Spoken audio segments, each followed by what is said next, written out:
അത്രയും സങ്കടമില്ലേ ചേച്ചി? നമ്മൾ പറഞ്ഞൊന്നും കേൾക്കാതെ ഫ്രണ്ടിന്റെ കൂടെ പോയില്ലേ? என்ன பாரு இது? நீ எவ்வளவு வாட்டி இதே சொல்லிட்டு இருப்ப.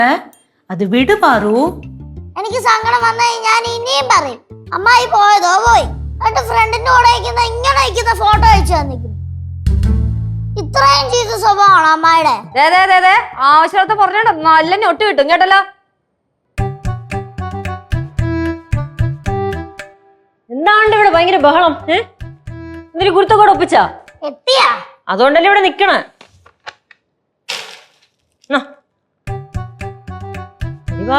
എനിക്ക് വേണ്ട. നിനക്കല്ലേ വാങ്ങിച്ചമ്മായി പിടിക്ക്.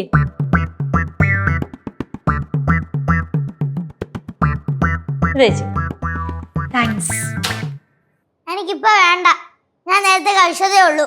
എന്നാ പിന്നെ ഫ്രിഡ്ജിൽ കൊണ്ടുപോയി പിന്നെ കഴിക്കാം. അയ്യോ, ഇത്രയും സാധനങ്ങളൊക്കെ മേടിച്ചോ?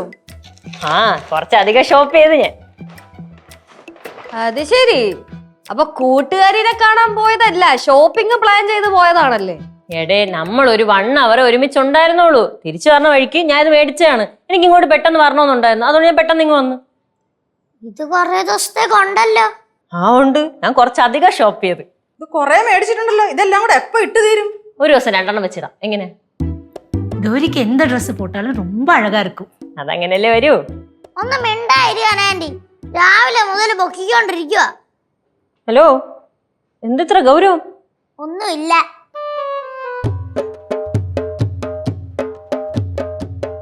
എന്താണ് എല്ലാരും ഇങ്ങനെ ഇരിക്കണ?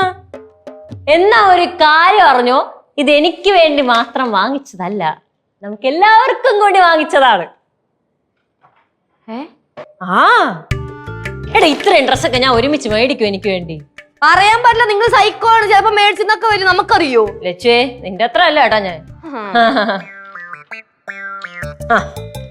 ലച്ചു, ഇത് നിനക്കുള്ള ടോപ്പും നിനക്കൊരു അടിപൊളി ചുരിദാറും. ഇത് പാറുവിനുള്ള കിടില ഫ്രോക്ക്. നോക്ക്. ആ ചേച്ചി, എപ്പോഴും മേടിക്കണ പോലത്തെ ഒന്നും അല്ല, ബനാറസ് സിൽക്കിന്റെ സാരിയാണ് ചേച്ചിക്ക് വാങ്ങിച്ചേക്കണം. താങ്ക്സ്. പിന്നെ അമ്മയ്ക്ക് നല്ല റിച്ച് ആയിട്ടുള്ള സെറ്റും കൊണ്ട് മേടിച്ചിട്ടുണ്ട്. പിന്നെ ഇത് കേശുവിന് ഒരു ഷർട്ടും പാന്റും ആണ്. പിന്നെ ശിവയ്ക്ക് ഞാൻ കുറച്ചധികം ഡ്രസ്സ് മേടിച്ചിട്ടുണ്ട്. കാരണം അവളാണല്ലോ പുറത്ത് പഠിക്കണം. ഡ്രസ്സില്ല എന്ന് അവളല്ലേ കരഞ്ഞുകൊണ്ട് നടക്കണം. അതുകൊണ്ട് അവൾക്കൊരു 3 ജോഡി ഡ്രസ്സ് ഞാൻ മേടിച്ചിട്ടുണ്ട്. പിന്നെ കുറച്ച് ഫുഡ് ഐറ്റംസ് മേടിച്ചിട്ടുണ്ട്, ഐസ്ക്രീം മേടിച്ചിട്ടുണ്ട്, കുറച്ച് കോസ്മെറ്റിക്സ് മേടിച്ചിട്ടുണ്ട് കേട്ടാ. നമുക്ക് പൊളിക്കാം. പിന്നെ എല്ലായിടത്തും കൂടെ ഒരു കാര്യം പറയാം, ഞാൻ സെക്കൻഡ് ഷോയ്ക്ക് ടിക്കറ്റ് ബുക്ക് ചെയ്തിട്ടുണ്ട്. എല്ലാവരും റെഡി ആയിരിക്കണം. സന്തോഷായ? നീ ഗൗരവൊക്കെ ഒന്ന് മാറ്റോ? ചിരി എന്നെ പാറൂട്ടാ, കള്ളി പാറു തന്നെ. ഞാൻ ഒന്ന് ഫ്രഷ് ആയിട്ട് വരാമേ.